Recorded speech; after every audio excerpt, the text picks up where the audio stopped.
Okay, the galactic shaman astrologers left off last time with a promise to talk about Mars.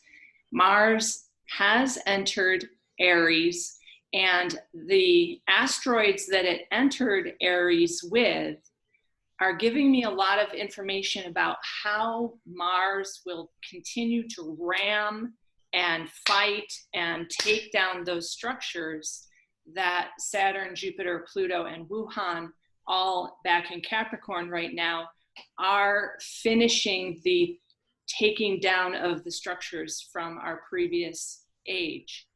Now, Mars is a fighter.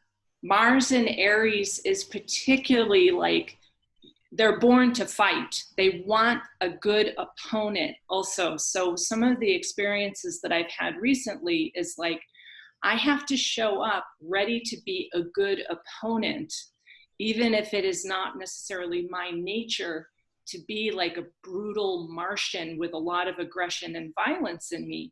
I also have to be ready to be a good opponent, which brings me to one of the asteroids that Mars entered with. And I think Emmeline's been watching this asteroid, Odin. Now, Odin is conjunct my north node, and I think it's also conjunct Holly's north node, so it's prominent in some of our charts. And Odin is this creator god, this god of the cosmos, but he also is incarnate in the end times. Okay, when the fates have ruled that the destruction would be happening and we would all be returned to nothingness. Now, the interesting thing I find about Odin is that he consults a seeress. So in this one blog that Holly sent from Norse-mythology.org, the very first picture is of Odin consulting the seeress, the prophet, the oracle, this old and actually dead woman. He's consulting the original fates that created the fate of all of us. Now, when I see that picture, when I look at this picture, and I've really been looking at it, I suddenly realize why I have Odin conjunct my north node. Because the sessions that I've been having lately are the life and death sessions with people. For me, I feel like this huge, like, people are asking me how to survive the end times. You know, I mean, they're really asking me. And I had another couple from the Cayman Islands, and no flights are leaving. Like, they cannot go back to their home countries if they wanted to. Like, they are literally stuck in a pebble in the middle of the ocean. And so they're going, I mean, are we going to survive this? What's going to go down? What do you see? And it's really like I have suddenly stepped into this role as an astrologer with like Odin himself asking the fates what he should do. I have never felt so much pressure as an astrologer in my life. Really, it's really intense for me. Because, I mean, I want to tell, they're stuck in the middle of the ocean on a pebble that's like you can drive across in 20 minutes. And there are no flights out. And as we know, Wuhan is conjunct Saturn again today, and restrictions are coming on heavy, and food supply issues are coming on very heavy. And as Holly might be able to tell us, the medical establishment is like under enormous pressure right now. And so now I feel like I know why Odin is conjunct my north node. I am trying to steer people correctly. But what I see and what I keep seeing again and again is some real difficult transits coming up. And that's what I need help from the group. Is Mars in its own sign will square Pluto exactly, and Mars will be conjunct Eris for 6 months now.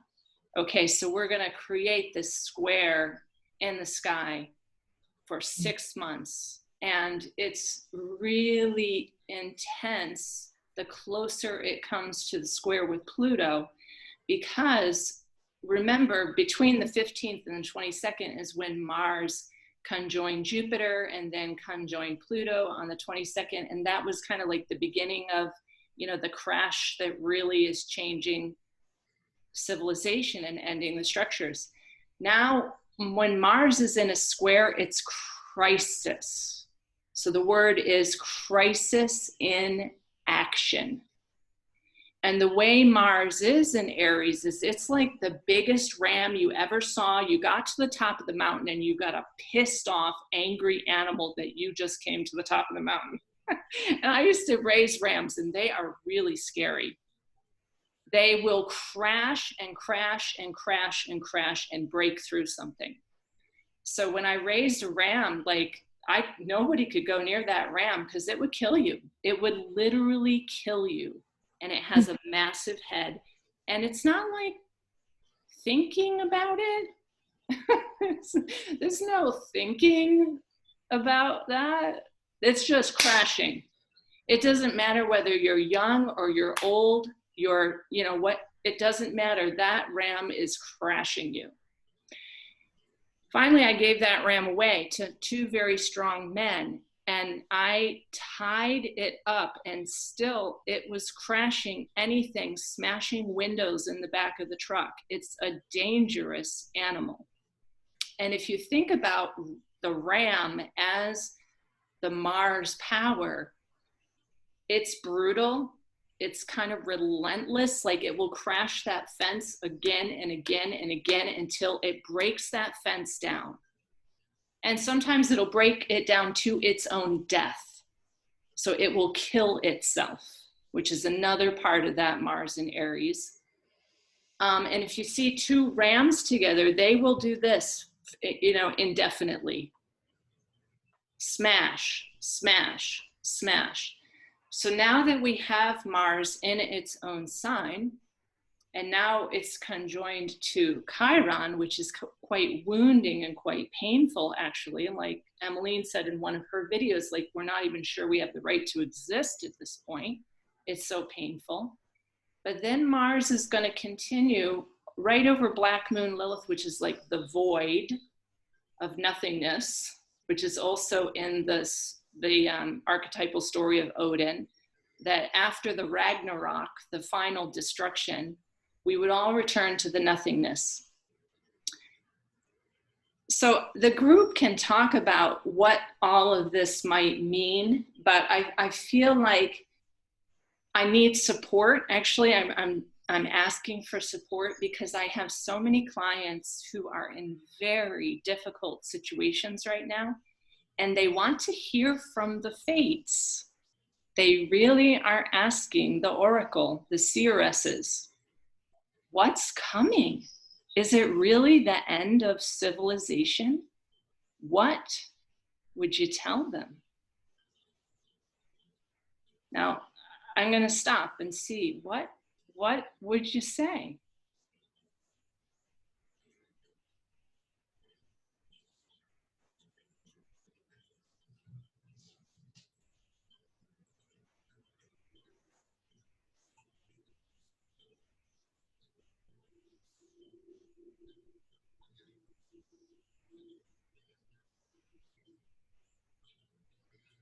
All right, I'll start. I've been watching a lot of the transits too, and notice that for me, it will come up to you. I'll be like, "Am I doing enough?" It doesn't. My answer is, I don't know. The transits certainly on paper seem scary. It's definitely an underworld journey that we've explored a lot in our conversations. And all I know what to do with that is that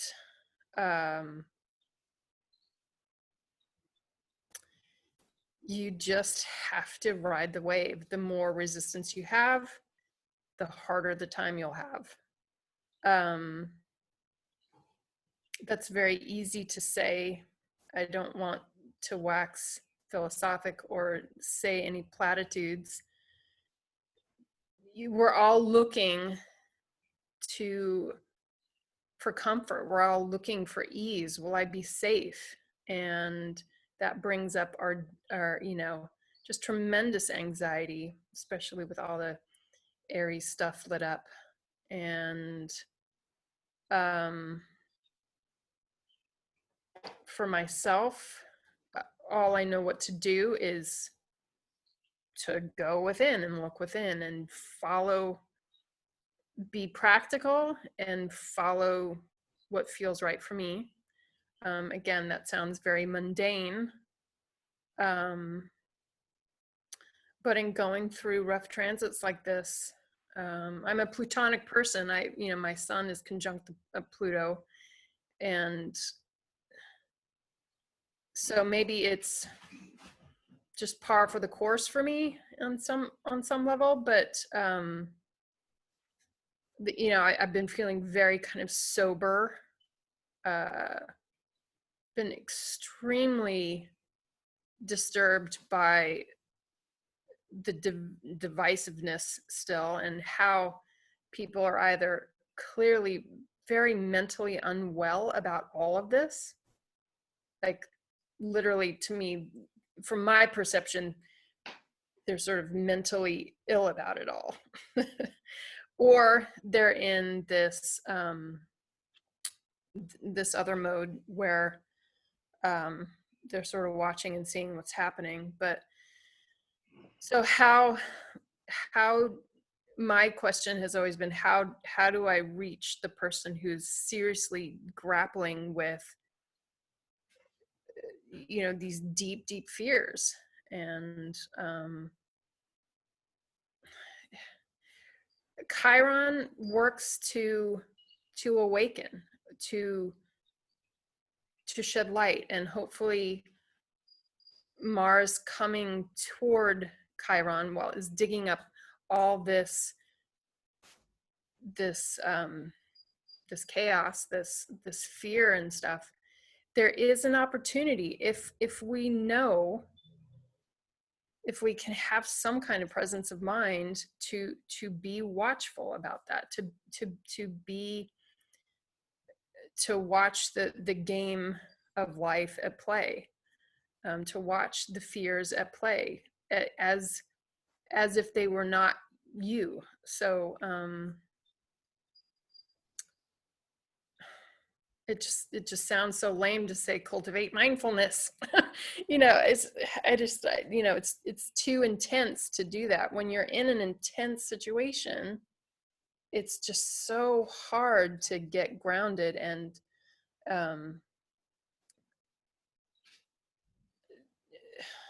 to be available for that awake moment. But there's no way around but through, as they say. And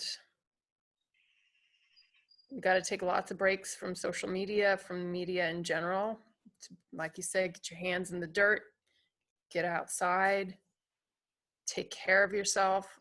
I see a real need out there for people to empower themselves in all the ways that you've been talking about, Lalita, about whether it's trying to grow your own food, or taking care of your physical body, taking care of your emotional needs, unplugging a bit. All these things, I think, are very practical ways to deal with the chaos, to keep your eyes wide open. And not only that, but your heart. It's like the heart just wants to cocoon and run away, not deal. But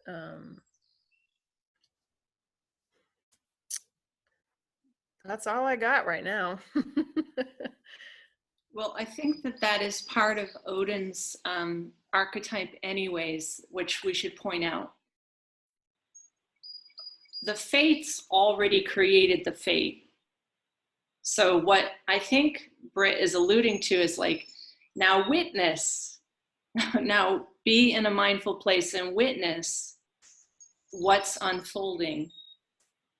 And that's part of the counterpose, is like, don't necessarily need to engage in the mental illness that is the fight, because there are people who, you know, when I first wrote about the coronavirus, which I don't know if we're allowed to say on YouTube, but anyways, when I first wrote about it, I knew it was related to rabies. And I talked about the fact that Pluto was in opposition to Procyon, which was like rabid dog bites. And it's still going to make that opposition this year. And so I do see a lot of like mental illness out there, and a rage that is coming through with Mars from that standpoint. And I think it goes back to like, are you eating good food? Are you grounded? Is your microbiome really healthy, or are you just raging? You know, because you're kind of actually mentally ill and just raging because you haven't had a solid vegetable in your life. Do you know that children do not eat vegetables anymore? I don't know if you realize this, but when I'm surveying teenagers and I say, oh, you know, I say to my daughter, invite all your friends over who don't have food right now, because there's a lot of Vermonters who are actually don't have food right now, and teenagers who are saying their parents can't buy food. So I say, bring them all over. We'll give them a lot of food. We've got tons of food. Like, we can bake bags and bags of foods for each of these families. And my daughter said, they don't eat vegetables, Mom. None of them will eat your vegetables. So a lot of what is stirring right now is a rage from mental illness. So one of my clients who has a lot of planets in Aries with a Leo ascendant, he said, be very careful who you say what to at this point. So that's one of my ideas too, is if people really are in a rage and they have like gasoline pouring from heaven, be very careful who you say what to right now, because they're not eating like their peas and their greens. They're very unbalanced mentally. There's a serious mental illness out there. Britt's right. And I did an interview this week with Mara Luasa from Ireland about that, and how our DNA turns on from our interaction with plants and vegetables in our natural environment. So Odin, you know, the fates are already there and the final destruction is already written. But the thing is that Odin gathers at the end time this army of the finest human warriors. And those finest human warriors, you know, they do their best. They do their very best, even if we are all kind of going down and we are in the sixth extinction. I keep saying, it doesn't matter. We're still going to do our best. We're still going to fight to the final end with the like good warrior spirit. And that's going to look different for everyone. For me, the fighting happens through like gardens and permaculture. That is actually my fighting. So other people will do it as warlords of their autonomous zone, which are popping up all over the United States right now with like AK-47s and, you know. So mine is, I'm doing the same thing, except I'm fencing because the deer and the bear are all over the place. Okay, let's hear some other people, what they're getting about Mars and Aries and how to deal with this very potentially crisis in action period over the next 6 months.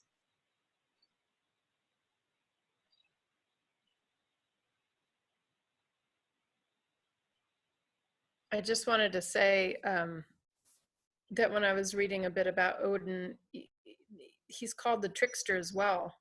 It's a different kind of trickster, going berserk. It's much more Martian, it seems to me. I haven't really spent a lot of time with it, but you know, we've been talking about the trickster energy out there a lot. So it's a different kind of, it's much more of like it feels like a sorcerer's trickery. So I just wanted to put that piece out there as well. Again, that ties into the mental illness, trickery, going berserk. thing. And yeah, and I lost. Odin's going to be with Chiron all year, straight through December, so that if you have a wound, there'll be, you might be a berserker. You might be like a dark sorcerer or magician. You might be a warlord. So we should all be aware of that. Is like the wound starts to feel like someone's doing it to me. So I'm going to, fight back. And that's a very tricky, like dark magician part of Odin, the one-eyed monster Odin. Okay, who else?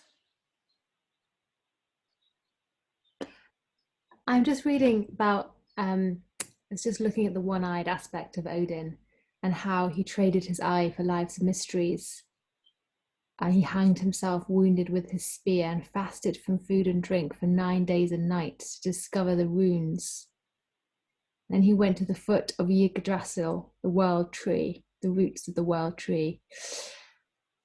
And that makes me think about the roots of the trees and the roots of the plants and the earth, and what you were saying, both of you, about the food, and keying in with nature and the DNA. That sounds really interesting around Mara's interview. And the microbiome, because I think with acidity, like rage, is commonly linked to, if you're acidic, you are likely to be more rageful, or kind of the emotional realm is less controllable under your navigation. So it's a tense feeling to be acidic, like the oceans being acidic. And so we're all mirrors of everything on the planet. So what I look at doing is, I've just been really feeling to alkalize as much as possible as I can. Green juicing has been really key, or sprouting my own seeds. So I've got green, alkaline, chlorophyll filled sprouted seeds in the kitchen. You don't have to even plant them. And then growing my own herbs, and I'm eating the tomato plant leaves until the tomatoes flower. So I'm getting as much things that I'm growing myself, as well as the other things that are organic and locally purchased, so that I can every morning green juice, so that my system is alkalizing. Not that I'm particularly an acidic person, but it feels like a ritual to kind of offer that intention out, and to give it to other people, to set that example and that self-love, so that I can share that with other people.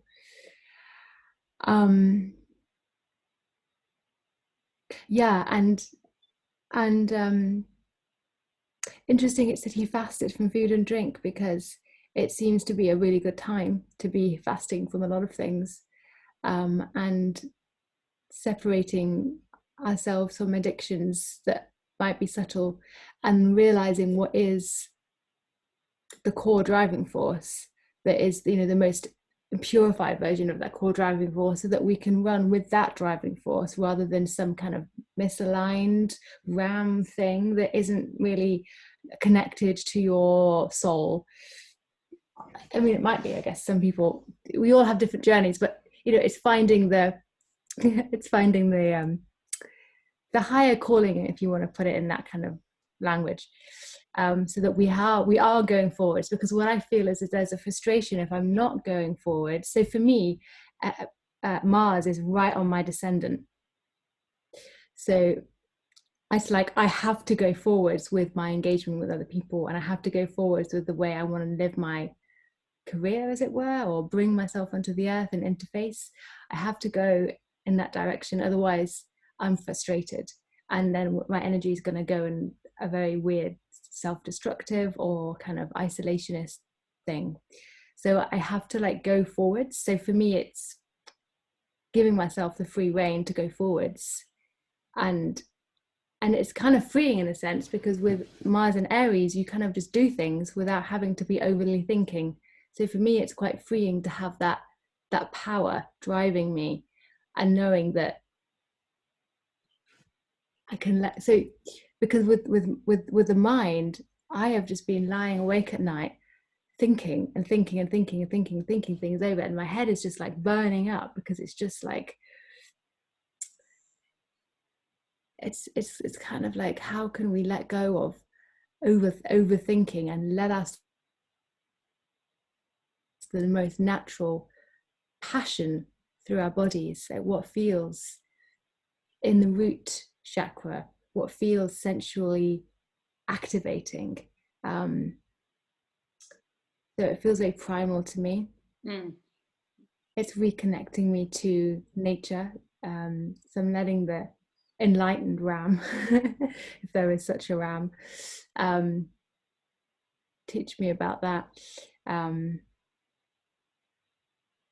And I also have this funny sense about Leo when the sun goes into Leo, and it's also, it might be because it's opposite, this is my south node, but I have this funny sense that it's going to be quite intense when the sun goes into Leo.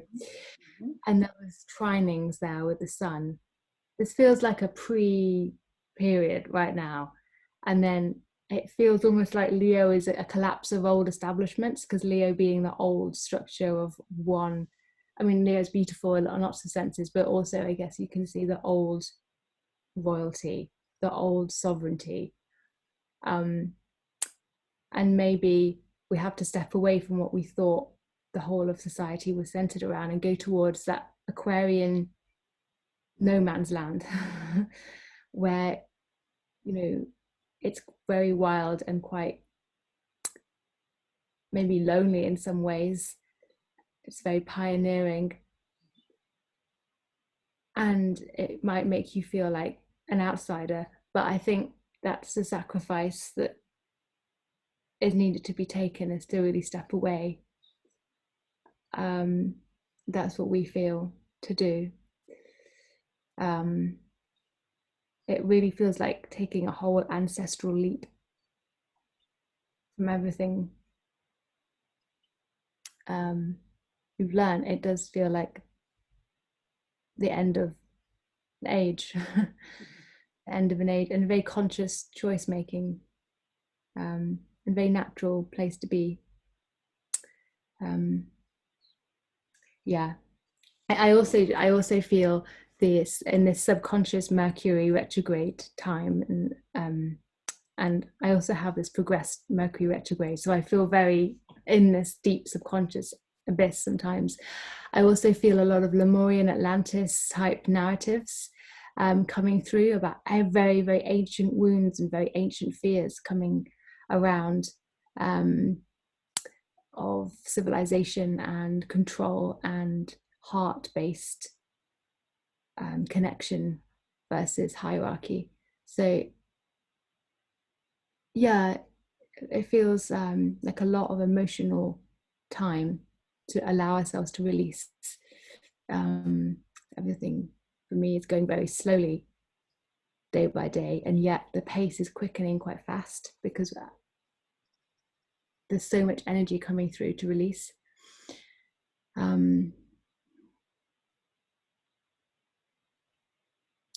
I'll transition you there, Emmeline, because you just said something really important about Mars. Mars is that primal something. So I want to get that with some people also. Mars is like getting us back to our primal safety, survival. Will I fight if need be? Will I procreate if need be? So that might also be some ways for the outlets of aggression with this thing. Like when Claude and I just had Mars go over our natal Chiron, it was unbelievable, unexpected, super fast, really dangerous, needed help, and primal level, like, will we survive? So I think that is going to come up pretty strong.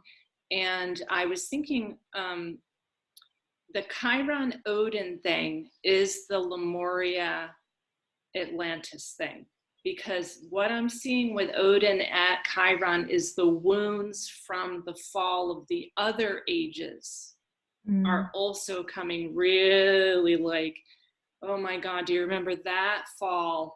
Oh my God, do you remember that destruction? So I think Odin sitting there with Chiron is going to be instigating again and again, going, you know, are my warriors coming to fight the good fight? And, you know, cry in ecstasy that we fought the good fight. That's part of Odin's mythology too. Let's hear from Holly. I'd love to hear what's doing with her on this too. Yeah, as soon as we started talking, it just like let loose pouring outside my house. But and then all of a sudden it's cleared off again. And that is kind of like this ever shifting change of like rapid, like 1 minute it's hot and sunny, and the next minute it's just like pouring buckets. So I think one thing is to know that the energy is shifting really fast, and that with anytime you have Mars involved, Mars is fast energy. It wants to go, it's fast and it's powerful, because Mercury is fast too, but Mercury's more mental energy. This is just like raw power, and it just goes, and it can be really explosive. So you can't be ready for everything, but try to be ready, that know that in the back of your mind anything could shift or change at any moment, and that we are kind of in these like quickly shifting times. Mars going into Aries is my 11th house of like the global community, that my friends, neighbors, bigger picture. And I really felt that shift of that Mars energy really amp up.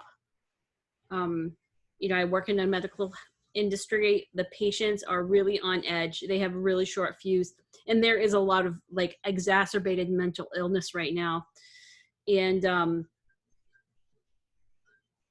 you know, that is Neptune in Pisces, at that sextile to Pluto. The Pluto Jupiter conjunction it's ongoing, but because that conjunction happened right around, you know, a few degrees of where Neptune is, it's amping that up again, in the sense of what is real, what is our reality, and what do we know, and what is our truth. And the minute you think you know the truth, you find out more information. And then there is that trine to Mercury in Cancer, which has been retrograde, and Mercury in retrograde will review things. And when he is in review, he finds all those little connections that he missed when he went direct, and he recorrects and brings up more truth. But that's at you know, Cancer is at that square with both Aries and Capricorn. You know, so it's been kind of ongoing, tense energy. That's my workplace. And in my personal South Node, that energy that is like my old strength, but also that energy that I'm so strong in that it's almost like my shadow side, is my South Node is in Aries, and it's right at like 10 degrees, right about where Chiron is and Mars is headed. And it's like, I know that place to be that like really quick acting, you know, I'm going to stay alive survivalist energy. And it's funny, when I worked in industry and I had a really stressful job, I would go to that place a lot, and I would just like shift into what I would call my Marine mind. Okay. And if you've ever seen like a US Marine, they just get it done. You know, they get the task done, and it doesn't matter what they have to do to get the job done. They get the job done, and they power through it. And, you know, it's physically demanding. They march, they'll have long hours. Like, I think to work with the energy, being, you know, get outside and exercising your body to move that energy from your body into the earth is like a really good thing. Because if you don't move it out physically, it'll come out verbally, or it'll come out in ways that are more destructive. Because all that energy can be put into really good, productive change or in a direction, if you know that that surge is going to come through you. But I also know like that energy for me is like, that's where I like draw a line, and I will fight a battle. And and there's not always all that thinking or reasoning. And one of the interesting things is that with Mars getting to my South Node, it's also there with Chiron, who we talk a lot about Chiron being that wounded healer, but he also is one of the great teachers of mythology. And who does he teach? He teaches the heroes, who are the warriors. He teaches Achilles, he teaches Hercules, all of them to be great men. And I think that there is even though that this feels like it's a wound and that there's going to be like this gasoline on the wound, I think that Chiron also has that potential to really say, okay, we're going to just look at some lessons here. We're going to slow down a little bit. We're going to do a little bit of, teaching on, because Chiron isn't just a great healer, but he knows the stars. He does know archery. He knows how to fight. He's a warrior too, but he's the educated warrior, highly elevated centaur. That is that blending of the mortal and the immortal, like the man and the beast and the higher aspects of the spirit. And it, to me, feels like Chiron is there to help that Mars impulsive, quick to react, quick to flinch, quick to like take an action, to kind of hone that skill to be more focused and to be more decisive and effective in action. Because when you're a loose cannon, you might have all the justified rage in the world, but if you don't put it in the right direction, you kind of like waste it. And I think one of the things that the wisdom of Chiron teaches the warrior how to make their actions effective. Because one of the greatest pupils of Chiron is Achilles, and he was never defeated in battle, and they had to take him out by an ambush behind his back, and only when they knew what his weak spot was. So this is about learning what your own personal weak spot is, but also learning how to harness that energy so you can really bust through those, those walls, those patterns don't work anymore, and be really effective about it and take it out, because there is a whole lot that really does need to go. Yeah. And it's a huge job. And I keep thinking about the US Sibley chart and how we're coming up to the Pluto return, and how, we're built, our country, the United States anyways, not everyone in this chat is from the United States, but is built on this dream of a better life, and how that was not true. And for many of our US citizens, it was a life of indentured servitude, of slavery, of racism, of inequality, when we had sent out this message of greater equality, greater opportunity, and how we can still create that, but we have to really look at that past. And that takes a very strong warrior person to go there, to really go into those underworld realms and take on those kind of demonic, giant, ugly things. And maybe it's not a battle that can be won, but it doesn't mean that it's not a battle that should not be fought. That's such the Odin story, isn't it? That's the Odin story. Maybe you can't defeat an ice giant, but that doesn't mean you shouldn't try, because it might just be this big, giant, dark thing, and you can maybe at least beat it back for a while.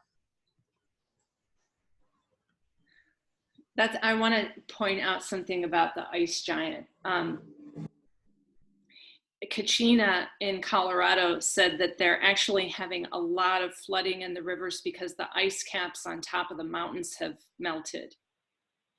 And when I was there a couple of years ago at 10,000 feet, you could still see like the 12,000 foot ice caps.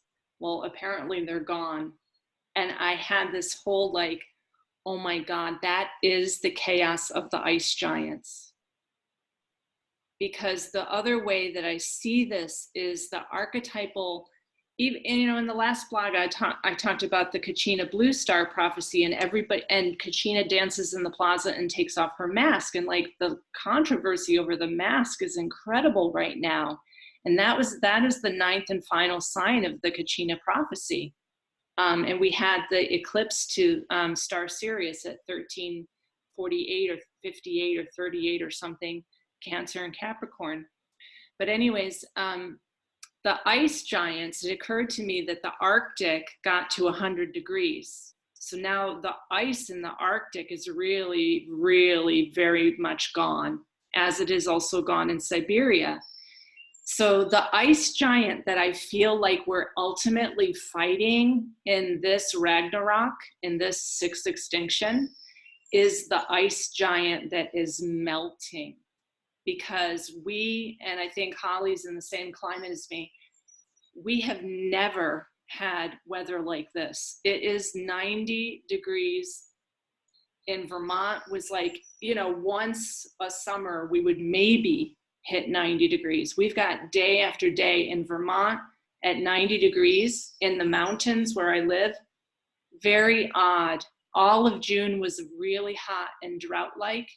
And my mother and my people, actually the people in the Cayman Islands, it's 100 degrees every single day. You got to have an air conditioner going nonstop.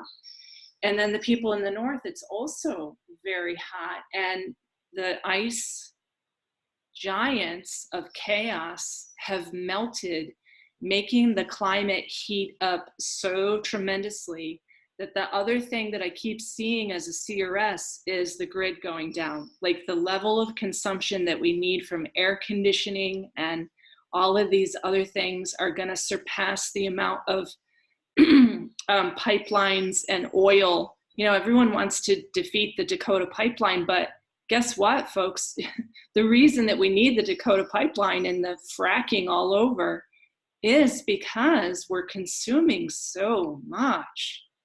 And we're fighting the ice giants that have melted. I mean, the planet doesn't have a natural air conditioning system anymore. That was like the top of Mount Shasta, the last time I was there. There's virtually no ice at all left at 14,000 feet at the top of Mount Shasta. So that ice giant is like this weird, like it keeps occurring to me, like that's what we're gonna fight, is the heat from Mars. And the heat in general is going to keep firing us up, and we're going to face those first chakra survival things. And if you go to the Department of Homeland Security, 32 pages of the Department of Homeland Security FEMA plan is about the grid going down. Like they know it's going to go down. They know we cannot sustain the grid that we have going. And so then my other thing with folks who are asking me, well, I'm doing tons of astro maps. Well, where should I go? How can we get off this island? Like they can't even get a flight off of this 100-degree island that has no food or water. Like their own government has to send a plane for them. I mean, it is so complicated out there with my clients. It's unbelievable. Like there are no flights off of this island. Your government has to send a plane for you. Talk about Saturn's restrictions. Now, the ice giant is gone, and that will become the fight that we fight in this last extinction, because what was said was that we would die in this extinction by the 7th fire. And it's just hot. It's super dangerously hot, which changes agriculture, changes climate, changes what birds that I'm seeing here, really weird birds that I've never seen before in Vermont, changes what the locusts do, changes in agriculture in general, is Ceres and Medea, which is traveling also together the entire year. There was one other thing that I wanted to point out about Odin and that one eye. Last night, the way I found out Odin had one eye is last night I dreamed that I had one eye. So I had this dream that I had fought some massive battle, and there was like a pretend decaying eye on top of my left eye. And I lifted it, and it was like a gross piece of like greenish meat with my eyeball. And I lifted this flap of my skull, and inside was like the bony structure of my skull. And I went out to Claude and said, I want you to know I only have one eye now. And I told him that dream this afternoon, and he was like, oh, Odin only has one eye. I was like, what the heck does that mean? And I keep getting like, we're in this Odin, like, fight the good fight, folks. Just fight the good fight. All right, let's hear from other people.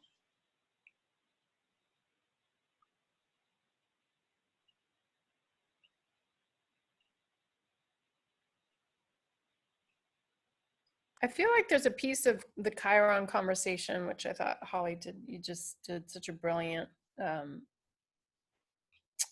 rundown of Chiron, and there's a part of Chiron, and especially Eris too, here in Aries, of reclaiming that is really important. I personally feel so. I'm of the generation that has Chiron and Aries.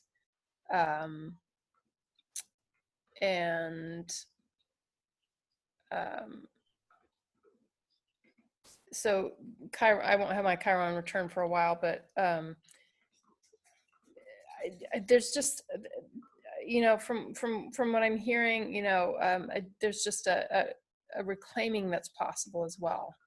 So even though there's portents of doom and gloom and lack, like you said, there's also, like Holly was pointing out, there's also this opportunity of the wisdom or the enlightenment that Chiron can bring, and moving forward with that. And the earth will always have earth changes, and that could be, with Uranus and Taurus, we could see some really, really big earth changes. We've got a comet in the sky, which for centuries was terrifying to people. It brought on plagues and immense suffering. We've got all these, Pluto's returning, Orcus is returning to the U.S. natal chart. Ixion is returning to is having its return in the U.S. Pluto chart, U.S. Sibley chart as well.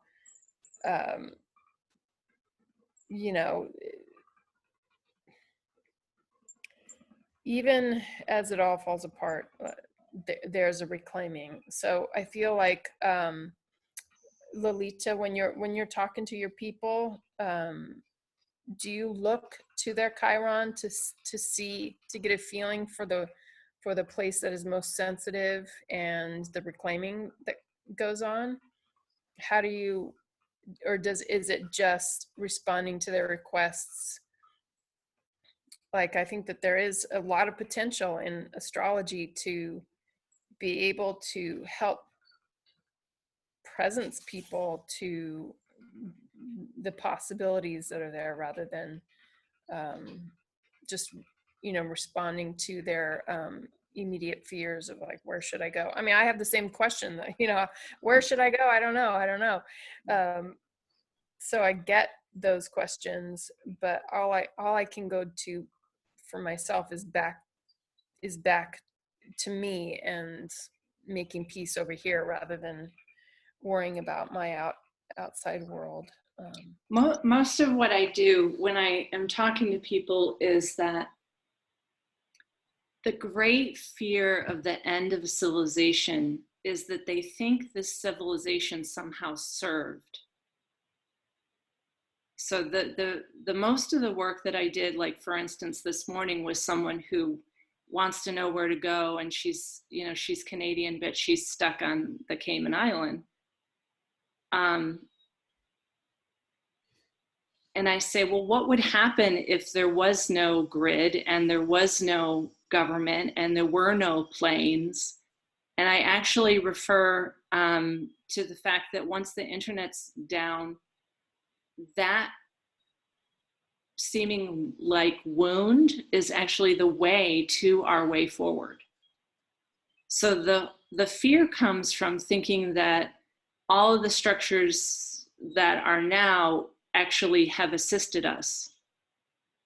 And so what I try to point to is that, well, what would happen is if there were no lights, it would be like 100 years ago when grandma just like went to bed when it was dark. And maybe that would be the most enriching experience we have, because we would be returning deeply into our relationship with the earth. So what is often the scariest thing is what we desire the most. And that is the way I see Chiron. The way I see, and actually Chiron is lying over the Cayman Islands for her. So we talked a lot about feeling like an outcast and not fitting in and hiding in a cave, which she does there. And she like retreats, there's nowhere to go because it's like a tiny little place and there's tons of people. So she retreats into this cave deeper and deeper and deeper. But I think what we are all recognizing is that none of these structures of this last civilization have been good. Like this was the complete separation from our earthly embodied experience. And the more technology and the more consumerism and the more gluttony with cars and airplanes just separated us more from our embodiment. And so then to me, Chiron is like the wound is the way. Like if Odin is going to sit with Chiron and it's going to be the destruction, well, be sure that that way is the way, because Chiron ultimately does find out that he has a wound greater than the wound of being the product of rape and greater than the wound of being an outcast. He finds out that he's immortal. That is the greatest wound. And we're all immortal. And what actually hurts him the most is that he can't die and that he just continues to suffer. That is really at the core what I think everyone's afraid of, is that we're going to continue to suffer. When for me, I'm going, get rid of it all. And you're going to find out that it was the structure and the system that caused the suffering. So I think when I talk to elderly people, their greatest fear, and I'm working with an elder right now who has Mars in Aries, her greatest fear is that she's going to suffer and that she is immortal and that she can't die. And she hates that day after day after day that she's suffering. But what is causing her to suffer, I think, is the amount of Wi-Fi that is ruining her Aquarian, like 5 planets in Aquarius. Her nervous system is on fire. She actually has this weird chronic neuralgia of pain.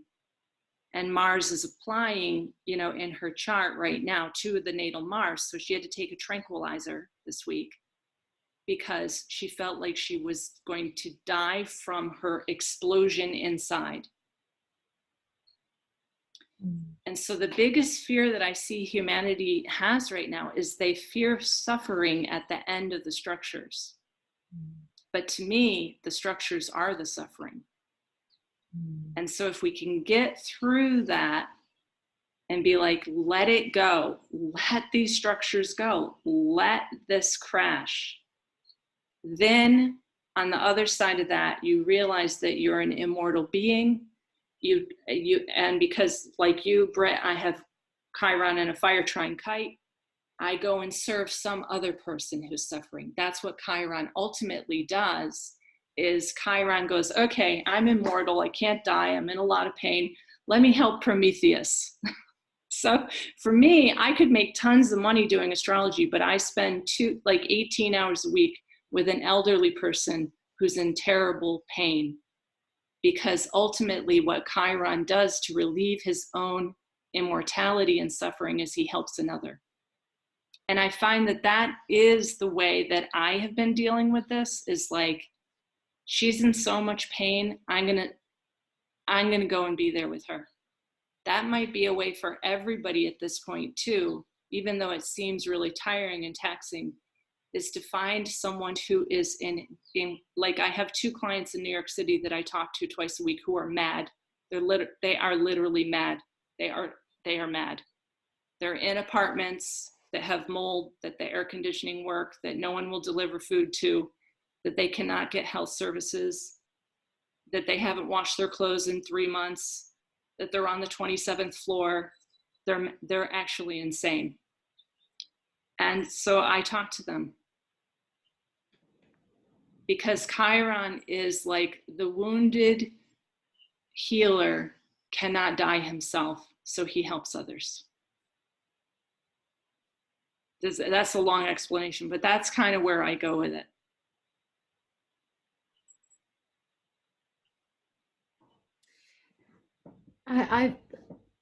That's amazing.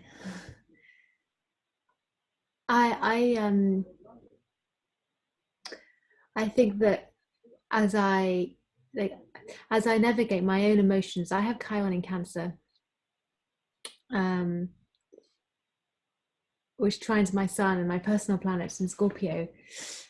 And I find that as I navigate my own emotions in a similar way, by doing the small things that I'm starting to take more responsibility for as offerings for other people, I realize it's my own medicine, and I receive that from giving it to others. And I'm really feeling that call to step out and to give to others more. So it's amazing what you said, because it feels like such a expanding out in a time which is so constricting, with Jupiter retrograding and I mean Saturn, Pluto, but all of this retrograding, there's such a temptation of just like high coming in. But I really feel like expanding out to give to others is really like where I can feel whole, which feels opposite to what I need, because it seems with all of the crisis in my emotions sometimes, it feels odd to want to just go out and expand, but that feels like the key to me. And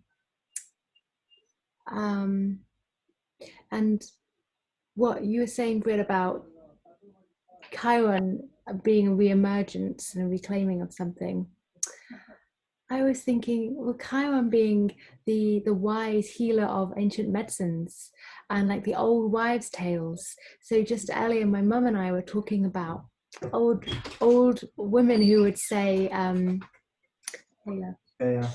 old women who would say, oh, if you take this oil when you're a child, then it's good for your immunity, and it's castor oil. And it's super amazing oil. And we both just got back from London, so we're like a bit buzzy. But this amazing oil that's like an old wives' tale that you can actually use for super cheap and easy. And all these things that we have forgotten that we can now reclaim, that are really easy, and these techniques. So,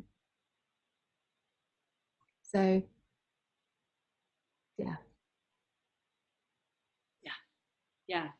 So I want to talk about Achilles and Chiron, but Asclepius also, wasn't it Asclepius who was the god of medicine who studied with Chiron also, because Chiron had learned all the natural remedies? I want to talk about I think so, yeah. And I think too, the other thing is that even though Chiron is the son of Saturn and the nymph Philyra, something like that, and that was the product of a rape, very horrific thing, and then she had this half and half child that she abandoned. It's Apollo who steps in and finds the young Chiron and raises him and tutors him in these things like pharmacology, herbal medicine, music, but also archery and fighting skills. And Apollo is one of the great gods of medicine, and so and then it's Asclepius, who's one of the healer gods of ancient Greece, trains with Chiron, and Chiron has some children, and some of them are also great healers as well. I think it's Okyro, and there's a few of them, but yeah, they really know that natural medicine, natural healing. And I was listening to Emmeline too, and I was thinking, and I had actually, I am trained as a Reiki, with Reiki and stuff, like in some other energy modalities, and I actually haven't really been doing that other with myself, but someone I know contacted me and asked, I'm having a hard time finding someone to give me a session because of all this COVID stuff.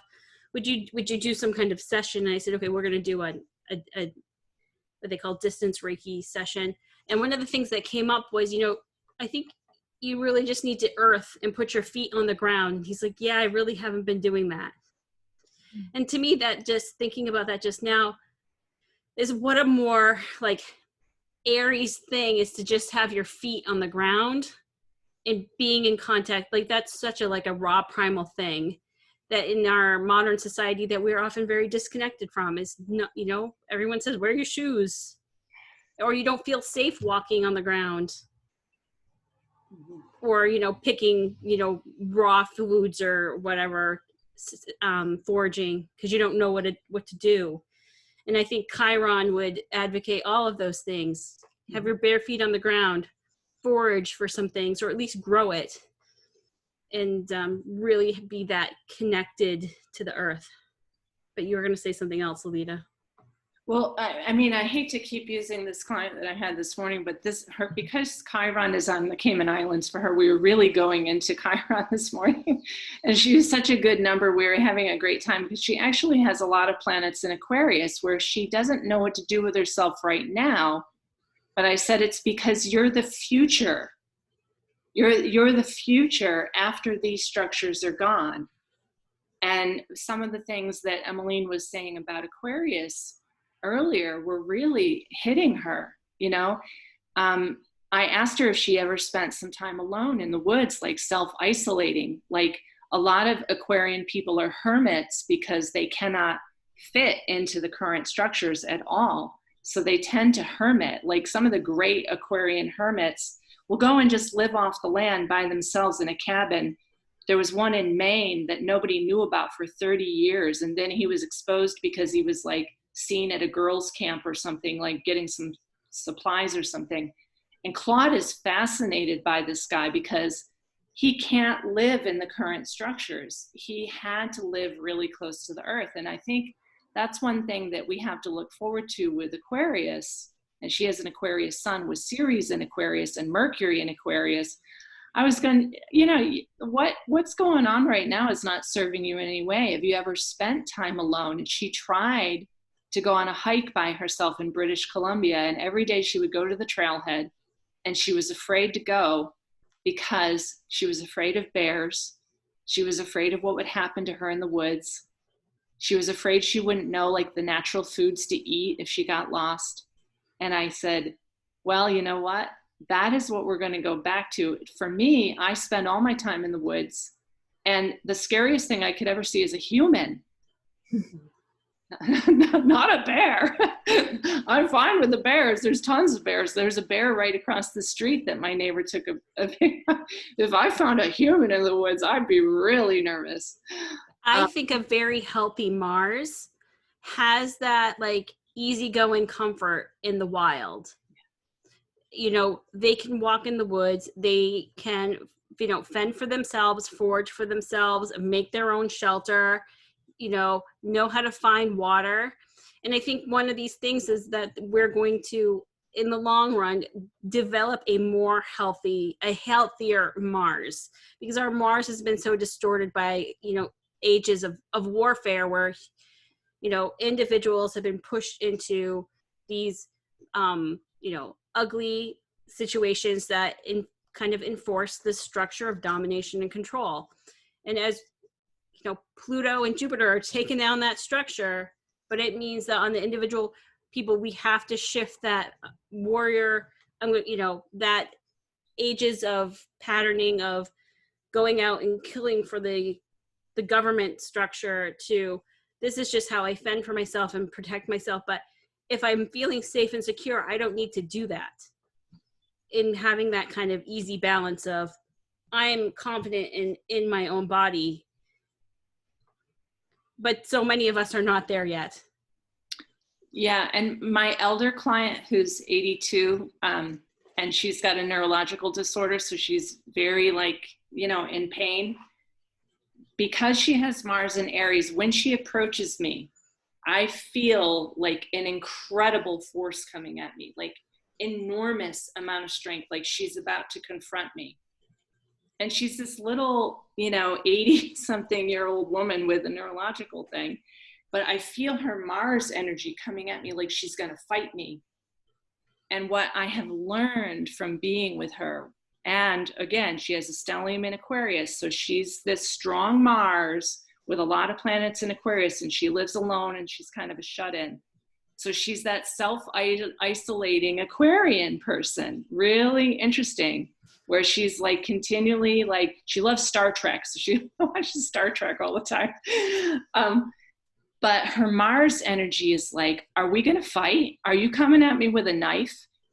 I have like this whole like need to rise up to be a really strong warrior because she's really powerful, this little petite woman. And I realized that my Mars needs to rise up and like give her a good fight. And she's from the Bronx and she's Jewish, and she's like, she says fuck a lot. I mean, she's like saying, like, she swears a lot. I'm like, are you mad at me? She's like, no, it's fucking keyboard. And she's like, oh my God. And then, you know, like Mars in Aries wants us to take and reclaim our power. And I love this conversation. I never thought it was going to go this way, you know, with the Mars Chiron in the sky right now and the moon conjoining. I'm getting this whole insight about, I don't know, you know, like the Chiron element of this is so profound to reclaiming our Martian power. Like it's a wound, but it's the way. Yeah, and I mean, I think for myself, because this is my South Node and my North Node is in Libra. And sometimes I strive so hard to be Libra and to be like accommodating and to be negotiating. And I've almost at times gone too far in the other direction. And one of the greatest things that I have like integrated is I can still be that strong warrior person as long as I have space enough to have that conversation to meet that other person someplace and get that Aries Libra balance. But it's like inside of me, I know very much that Aries warrior place is so entrenched in the ages of life cycles of being in wars and or being in patterns of like servitude and not able to be that fully proud, autonomous human being. For me, the balancing point is to be able to be my strong self, able to survive on the planet, and also able to successfully relate with others, which the wounded Aries can't do that because they're so in the attack mode. And that's part of the shadow of a really unhealthy Aries is I'm going to attack before you even talk to me. I'm going to be on the offensive, you know, versus what, you know, I've had to learn the shadow side for me of Libra, which for me is I'm going to give everything up because I don't want to fight. And part of me has been so ashamed of my like warrior past of my South Node. I've given up all kinds of fights that I don't have to give up. And sometimes you have to fight. And sometimes you have to be strong. And it's okay. It's our divine right to stand up for ourselves. That's awesome, Holly. Oh my God. Awesome. Yeah. I think I think we feel ashamed of it as a culture. We are ashamed of the wars that we have done, and we are ashamed of all the pain that we have inflicted on other people at a really deeply subconscious level. And we are afraid of our own power and our own ability to relate to others without going into the abuse in the rapey place. Because that's another shadow side of Aries, is that rapey place. I see another person as a sexual object and I just take it. And that's also part of the Chiron thing, because he's the product of that. And, you know, there is a long history of rape using as a warfare tactic. A country invades another country, and one of the things they do is they rape all the women, and they put the children into servitude, and they brutalize the men. When we have, everyone on the planet has this in their genetic DNA, in their subconscious DNA. We have to balance that out so we can still be strong, because when you feel ashamed of that, you shrink up and you be meek, and then you let other people, you know, or other forces come in and dominate and control you because you're afraid of your own autonomy. But it's a big, deep wound to like look at yourself and say, it's okay for me to be strong. It's okay for me to defend myself in my little autonomous zone. And I can do it without perpetrating more oppression, more rapiness of all kinds, because taking someone else's land and just doing horrible things to the land is also a kind of rapiness. And, you know, we're still working through it, and it's hard and it hurts. And it takes a lot of self-reflection to own up to that rapey part of yourself. Right? I know it makes everybody emotional, because we're, you know, I think pretty much everyone here, you know, we're predominantly women here. And that's a really hot button word. And it's hard to see maybe yourself of having that in yourself. But it's, you know, and some people may, you know, you may have to turn the comments off of this video because that might trigger people. But, you know, that's something that Chiron in Aries is going to make the warrior look at. You know, you've done bad things as a warrior. Can you still be a warrior and be a better warrior? Well, I know Britt wants to say something too, but every soldier is definitely going to be relating to what Holly just said. Go ahead, Britt. Yeah, I think that was brilliant. And one thing I've thought a lot about too, having Chiron and Aries in the second house, is kind of the wound or the suppression of instinct. Aries being a sign of instinct and impulse, and a wounded impulse. And I too have felt that anger is dangerous. Anger is so destructive. I don't know how to do it.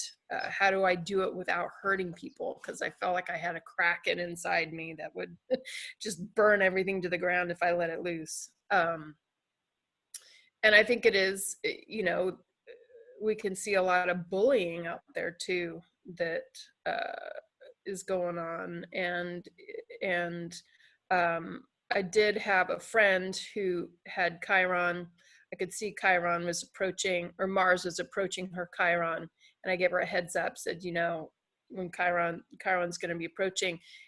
For her, it was in the 7th house. So I said it might happen, you know, like the trigger, the eruption might happen through someone else directed towards you. And sure enough, she said she encountered a bully that she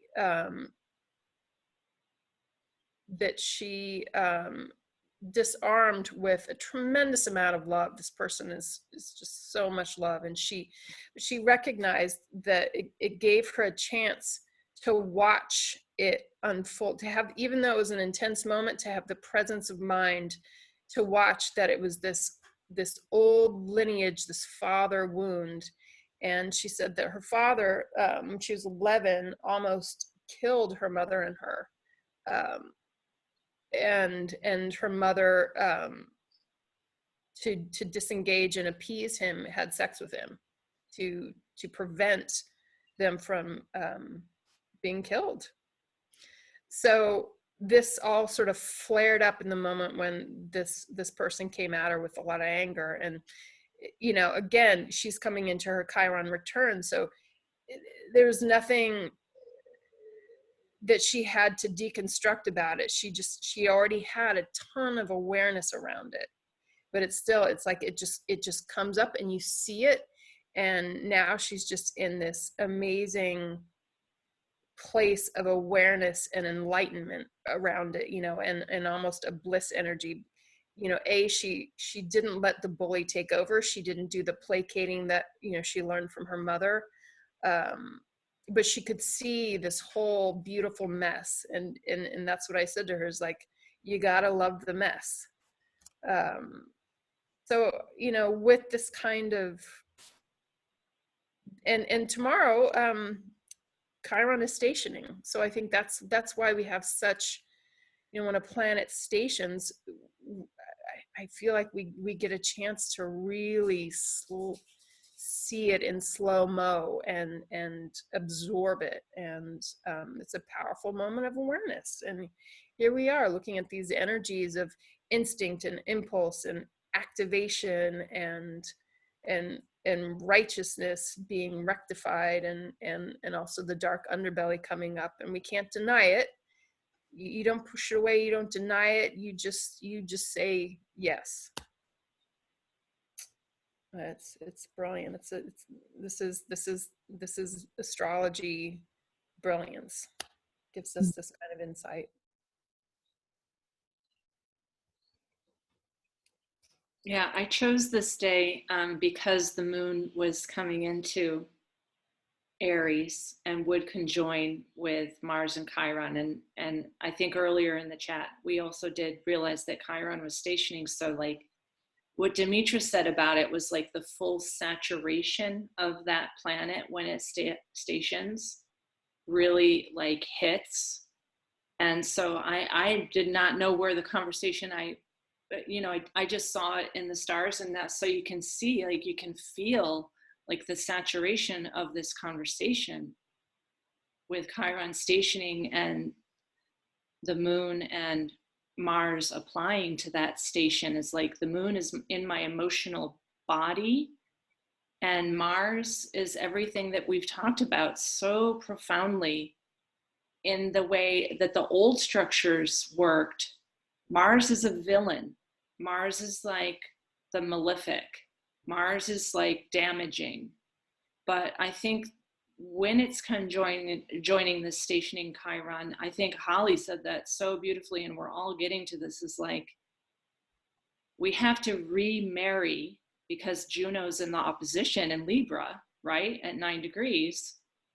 We have to remarry this Mars part of ourselves and heal that wound that Mars has been like the rapist and the soldier and like taking war, you know, as looting, you know, that's on the scene right now as a shadow, looting, autonomous zones. So we have to take that shadow back into ourselves.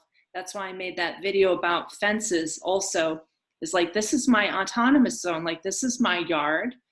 And Holly said it really well. She was really provoking, in fact, and that's why she said to turn the comments off. But the comments are off actually already. I turned the comments off when all the weird stuff happened about the privacy and the blah-blah-dee that went on earlier this year.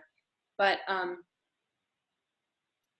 this autonomous zone and you being the lord of your estate is that Saturn is a domicile lord right now and Mars is a domicile lord.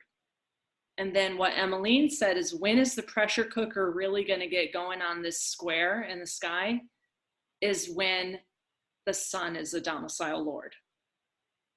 So by August 9th, if you look in that chart, that's when Mars is going to hit Eris and square Pluto, Jupiter, Wuhan.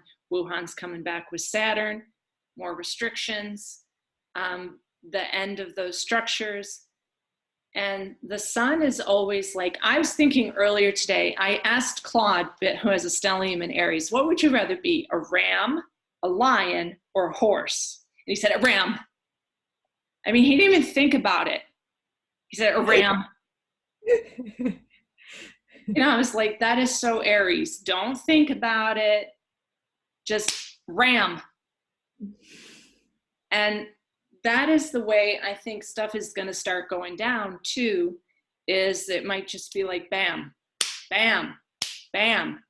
And some of what I needed help with when I did have a big trauma with Mars going over my Chiron was like, how do you recover from like a near-death experience and absolute panic and your legs shaking and all your trauma triggers are being traumatized and everybody's bawling, how do you recover?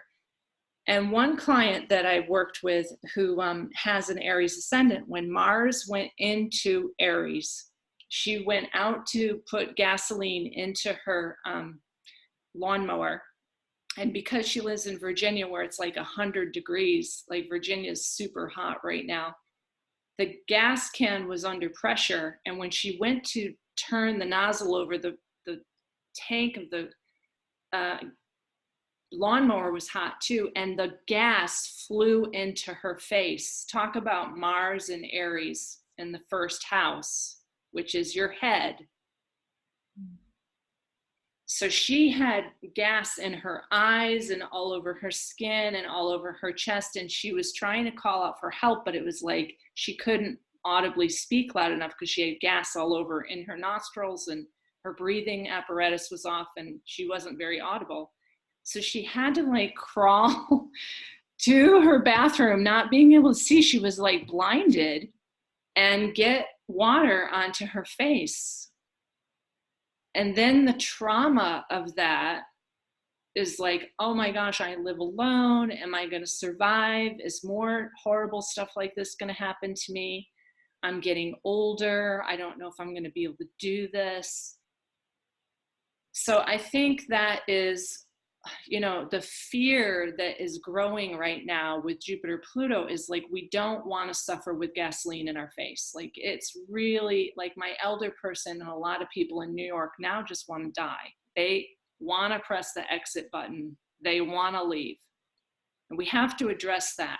Okay. And James Trevor Holden made an excellent video on suicide. He called it escapism, but it's about suicide. In one of the Kachina prophecies, it says that these times would be so hard that people would like disembody, like the spirit would leave. And I'm also hearing from my clients in Chicago that there's like zombies. People have actually disembodied. They're actually not connected to their heart. They cannot feel any more pain. They're actually walking zombies. So, and it sounds like a big doom and gloom, but remember, it's a transition that we're all making right now. And I want to also help in the way that we can. If anyone has any advice for when you have one of these traumas that is super triggering, like, Brett was talking about one of her friends who just like got a super trigger. Does anyone have any advice on how to like ground that immediately and survive and breathe?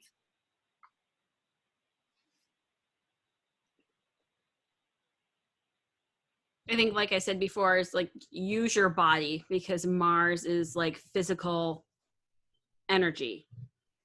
So if you're feeling trauma or stressed, move your body to work it out of your body, or, and if you have to punch a pillow, go punch a pillow. I mean, there's been days, if you have to go out in the middle, if you need to scream at someone, do it, but maybe you just have to do it in the middle of the woods. Know that with Mars and Aries, you can be super impulsive. The balance point is to be more thoughtful, like Libra, but try also not to overthink it and then slow it down, because you do want to get that energy out. And honor, sometimes you got to honor the impulse and honor how you feel, because I know what happens to me is I will feel feel something, and then I will question why I feel something and whether it's right or wrong, and if I truly should feel that way, when I should just accept that I feel this some way and do something about it. Because for whatever reason, I have guilt at times about the way I feel and the emotions behind it. And that slows down sometimes taking action instead of just embracing the emotion and doing a meaningful action about it. So it's kind of knowing that balance point between being too rash and then overthinking it. Feel it, do something about it, and it probably is in, Mars takes physical energy, so honor the Mars movement. And see, I feel like when I talk about this, I've got to move it. Yeah, you're moving a lot more than usual, Holly. I know, I'm like totally feeling that. You're fired up, that Mars energy, but that's good. Yeah. People can see it, that Holly's demeanor has changed because she's really engaging with that Mars. The scream therapy often has felt wrong, like I shouldn't scream. But people who are in terrible pain or whatever, it's in your physical tissues. It's okay to go and scream. One of my clients in Chicago, when all that stuff was going down, like some bad stuff happened within her own family too. She has like young adult children. She just punched a punching bag until she fell down. She punched a punching bag until she actually plopped over exhausted. And other people will do it other ways. Like when my trauma was happening in my family, I weeded the garden because I needed a physical outlet. I was just weeding, and the pouring rain was pouring down on me, and I let the rain pour down on me. And I just kept weeding because it was so traumatic in my body until I was just shaking and exhausted. So when Mars is in you, it is physical action. It really is. That's how Mars is in Aries. So also, if you're in bad shape and you need emergency services, I have to say this because some of my clients are also in that situation right now. I know, if you need to call the police, call the police. If you need to call an ambulance, call an ambulance. If you need to ask for help, ask for help. If you need to take an anti-anxiety pill or take valerian at night, or like my elder person who was just on her last nerve, because she had a big trauma in the bathroom and I wasn't there, she had to take a tranquilizer. So I also want to honor, not that I'm suggesting, get addicted and take tranquilizers, but like if you're in a really bad place and you need emergency services, I would say do that. Don't shame yourself about getting an anti-anxiety pill if you need it, or taking valerian root at night, which I do every night, or else I'd be like Emily. I'd be up all night trying to solve the problems of the universe, which I did. It has solved every problem for every possum on the planet, Oh my God. Okay, anything else people feel like we should say during this conversation? This reminded me of my experience of them in a Martian this week, and how when I feel that anger, the natural thing that came to me was that I just got to do something like with food. So I just got to go and make, and we're going camping next week, and it's so hands-on, it's so good. And I've just got to make the food to go. And it sounds kind of silly, but I'm just making loads of food in preparation. And that is so satisfying to me. Take every little detail and to labor over it in love, and to just plan and to create and to feel that security of good nourishing food, and to plan it, and to just, that's what I was up all night thinking about. Perfect cracker. But it's funny because my natal Mars is in the third house of communication. When I get really mad, I also have to write things that have lots of cuss words in it. So just embrace your F-bombs and all the other beautiful, colorful language out there. And I don't share it with people, but I really write some really colorful things. For those of you looking at medical astrology, what rules the adrenals? Is it Mercury? Mars. Mars, yeah. Mars. So I think the adrenals need extra support, and the way to support adrenals is to eat every hour and a half, every 2 hours. So people who get stressed and don't eat, and you're just running on adrenaline, and adrenaline will get you through stuff, but over time it'll be super corrosive. And so, you know, if you're sobbing, you know, have a date afterwards, like a date with an apple. You know, a date meaning the fruit. Yeah. You know, things that are nourishing. And I'm sort of with Emily, and I go to food for the comfort and you know, taking a bath in the trees or in the ocean. Great. Also, Yeah. they adapted like reishi mushroom, like having these adaptogens, or in ashwagandha or whatever access. Yeah, the reishi mushroom, I would say, is more abundant than any mushroom in the forest right now. And the video that I did with Mara Luasa, which I hope is coming out soon, is that nature will show you what we need. Like, the forest plants and the plants are smarter than us. So if a lot of reishis are growing all over, it's optimum to take some, because they're showing you what we're going to need. So if you're growing something in your yard that's really abundant, have that available all on your kitchen counter. Like if you have tons of peas, have big bowls of peas or whatever, you know, you're growing, because that's your climate showing you what can help during this Mars 6 months, basically. And I just wanted to point out, Mars hitting certain personal places can make you more accident prone, because one of the other effects of being more impulsive or moving more quickly is that you can more easily have an accident. And I know someone who I saw on their chart, Mars went over their ascendant and they slipped off their back deck. Yeah, that was the same with the person with the gasoline in the face. So be very alert. Like, I have to be very alert with Claude right now, because Mars and Chiron are going to conjoin his sun in the 8th house, which is, he's always having, like, you know, the near death thing. But this group really helped with, there was something about, like, listen again, everybody, and our viewers, there is something really key in the fact that the Chiron here is like, we're figuring out what the wound is so that we can go forward from that wound. Like, a lot of the triggers that Claude has had, and like Britt explained that her friend had, is like ancestral stuff. And he was so triggered that the group knows I had like an emergency situation with him. And it was just like ancestral stuff. It's like his very, like, security on the earth was threatened. And then he had so much Martian, like, fiery power going, he had to just walk off. And he did, he walked off. And so that's where you also want to be careful, folks, if you have someone who will actually do domestic violence in your life.